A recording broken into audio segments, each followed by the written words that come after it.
Yan. Mag-ano tayo guys. Prepare ng kanyang lunch.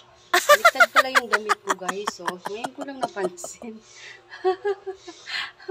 Baliktad.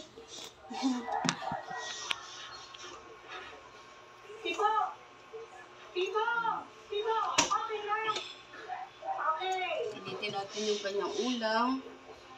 Ay, nalaglag pa. Wala na ng braso ko guys. Oh.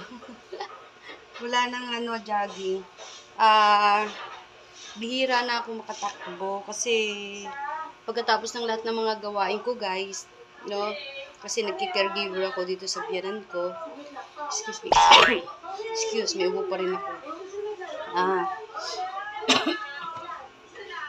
Pagod yung katawan ko kasi pag doon sa kabila, no, doon maglalaba. Wala akong halos pahinga guys kasi laba dito, laba doon, laba dito. Ganun ang nagiging routine ko guys. Siyempre parang may alaga akong baby, no? Bagong silang, pinapalitan ng pampers, tumatai, umiihi sa kama. Ayan, pinapaliguan.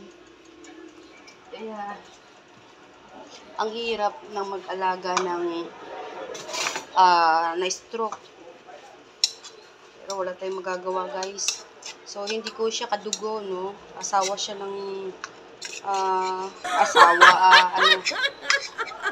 nanay siya ng ng